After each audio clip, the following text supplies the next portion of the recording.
guys, welcome back to my channel. My name is Bethany and today we are going to pick my April TBR.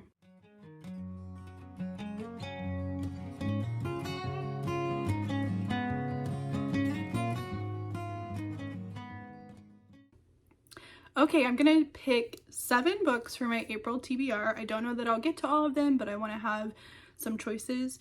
So the first 2 are just books that I want to read, and they are small. So these 2, they're not very big, and I chose them because I'm going to be flying and I wanted some small books to take with me for the flight and little weekend trip. So that's why I chose them, because of their size and because I thought they'd be fun to read on vacation. So the first one is This Seat Saved by Heather Holleman. This is on my 12 books for 2024. It's a middle grade Christian fiction and it's little and will fit in my carry-on. So that's why I chose that. And then the other one is Katherine Center's Everyone is Beautiful. This is the smallest Katherine Center book that I own. And most of the books that I've read by her are romance or like rom-com. This one I think is more like contemporary, maybe a little bit of romance. I know that the main character is married, and it's more just like about her life, maybe a little kind of like midlife crisis-y maybe, but I'm looking forward to reading it. I wanted to pick a Katherine Center for my TBR this month because I would like to read Katherine Center to 0 in 2024. That's like one of my goals. So, okay, the next book I'm going to use to fulfill one of Oceana's prompts for her Read Christian Romance like reading challenge that she does every year. And so the prompt that I'm choosing for that one is in a series. I've already started In This Moment by Gabrielle Meyer. I'm gonna finish reading this in April and use it for that prompt for Oceana's challenge. I will link her video that goes over that challenge and gives the prompts for that if you're interested in joining her. So this is the second book in a historical Christian romance fiction time travel book. If you don't know about it, it's so good. The first book was really good, so I'm hoping that the rest of the series will be as well. Okay, the next thing that I've decided to start doing is I want to read every month one book from one of my favorite booktubers' favorite books of last year. So I went over just a handful of booktubers that I feel like have similar reading tastes to me, or that I've had a recommendation from them before and really loved. So I didn't pick very many because I wanted to make sure it was going to be a book that I thought I'd actually like. Like sometimes it's good to read outside of your comfort zone, but for right now I just wanted to have books that I really think I'm gonna like. So and books that are already on my shelves. So I looked for that in some of the videos of some of my favorite booktubers. So this month I decided to start with Amanda from Book Lover Amanda, and so I went back and looked at her video for her favorites from 2023, and there was a lot to choose from on there. Some of them I've already read and loved. Some of them I have on my shelf. Well, no, a lot of them I had on my shelf. So I decided to choose The Masterpiece by Francine Rivers. She just raved about it and talked about how good it was. It is a Christian, I think it's contemporary Christian fiction, and she talked about how it kind of talked about spiritual warfare, and it just sounded really good, and I know that she really loved it, and I can usually trust her taste. I usually end up liking books that she likes. So I am going to put this on my April TBR. Okay, I have 3 more to choose, and for the last 3, I recently joined Chantel's Patreon, and she, for joining, she has like a gift of her TBR cards. And so I just pulled up, I haven't printed them or anything yet, so I pulled up that document and I picked some of those that I wanted. So I'm not using them all. And then I had my daughter go through those and choose 3 prompts for me. And so I haven't seen them yet. I had her highlight them on my computer, so I'm going to go through those and pick the next 3 books based on those. She is in the background, her knee's right there. Oh, there's her hand, but she didn't want to be on camera, so I might talk with her a little bit as I'm going through that. So we'll see how it goes. All right. What color are they? They're gonna be blue. Okay. A book you were gifted. I was kind of hoping that you would pick this one, and because I'm gonna pick a book that you gifted me that I've been wanting to read, so let's find it.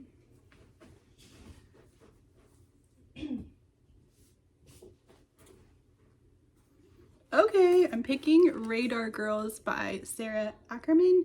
This is also an author that I've really been wanting to read from and haven't read any of her books. I think she was born and raised in Hawaii. A lot of her books are historical fiction set in Hawaii, and I'm so excited to read that. So yes, this is historical fiction. Let me see if I can get a time. Okay, this is set around the attack on Pearl Harbor, and it says it's an extraordinary story inspired by the real women's air raid defense, where an unlikely recruit and her sisters in arms forge their place in World War II history. So I'm so excited about this one. I am really glad that she picked that prompt and that she bought me this book. So yay, thank you. Okay, let's move on to another one. They're both together this next one. Okay, so the next 2 are together, so I'm gonna be spoiled.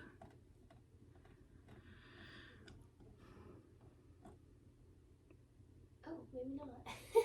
Did you pick 3? Yeah. Okay. A book that was published the year you were born. This is gonna be hard. Okay, I'm gonna get on Goodreads. I don't know how to figure this out exactly. Do you know the year I was born? 19. Were you about to say 18? Yeah. 100? Oh my gosh. 1889. 1989. Yes. Okay. 1989. 1989. Oh. How do I search this on Goodreads? Is this a thing I can do? Surely it is.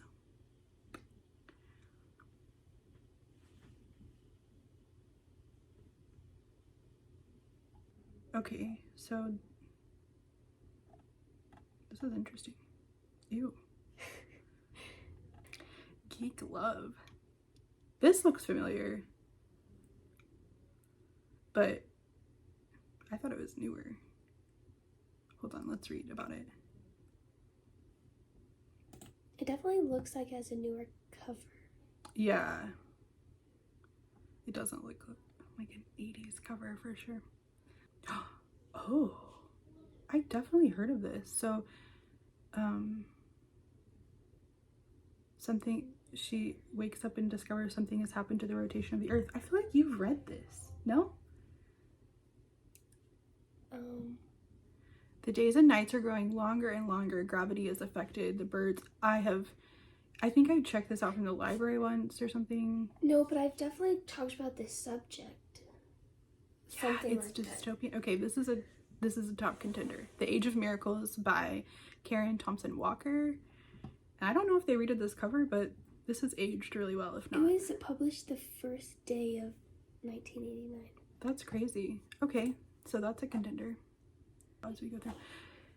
Geek Love sounds kind of funny, but what? Okay, let's read about this one. Because at first I was like, I don't know that I want to. Horror? I usually say no to horror. It's the story of the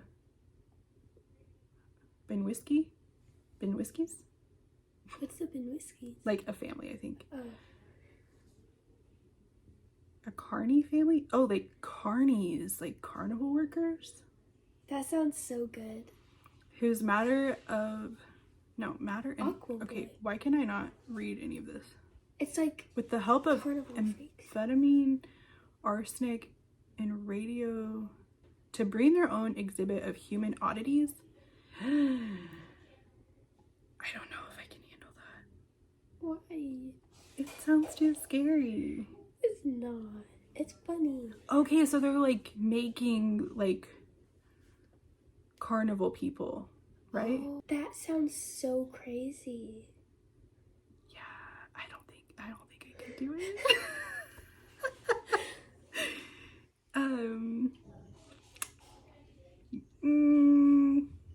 Okay, that was Geek Love by Katherine Dunn. I'm gonna leave it up, but I don't think I can handle it. These are starting to look more 80s like. Mm-hmm. The Magic School Bus. There's some weird books published the year I was born. What?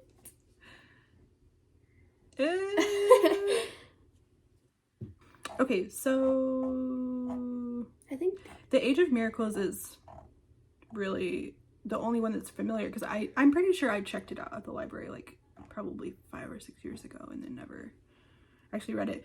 Number of the Stars, I think I read as a kid. I think I'm gonna go with The Age of Miracles because I'm too scared of Geek Love.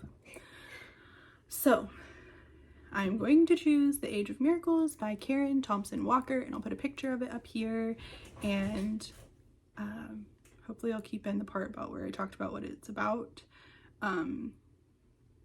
But it is dystopian, science fiction. It also says fantasy, but I don't know if that's just because of like the magical realism in it or what. But yeah, I'll have to look for that at the library and add that to my TBR. So I have one more. Huh. Okay. And then No, where is it? I'll tell you. Oh, okay, you just have to tell me. Okay. Okay. It's the first name thing. Okay, an author? Mm-hmm. Okay. An author that has my same name. So I only have one choice for that, I think. That's why I didn't choose the second chance author, because I was like, they're both in the kind of like skeptical. That we already, yeah. Okay, so I know which one that's going to be. So that one will be from Bethany Turner, which I have read a few of Bethany Turner's books and really liked. This one I'm a little more skeptical about just because of some of the feedback I've heard, and I feel like her more current books don't maybe have as much of like faith content as her older, like her backlist, which I really enjoyed her backlist. But I haven't read a book by her that I didn't like, so we'll see about this one. This is Brynn and Sebastian hate each other. I think that they are maybe like TV stars, like one's a meteorologist, I think, if I'm remembering right. Anyway, it's just a contemporary romance by Bethany Turner. It's published by Thomas Nelson, and I think she used to publish with Bethany House, maybe. But anyway, so it's still like a Christian publisher, and I'm excited to try it. Okay, so these are the books plus one that I need to get from the library or on audio, and we'll see which ones I get to, or if I get to them all. I did pretty well with my March TBR as far as reading from it, so I kind of have high hopes for April. We'll see how it goes. So let me know if you've read any of these and what you think of them, or what you plan to read in April. All right, see you guys later.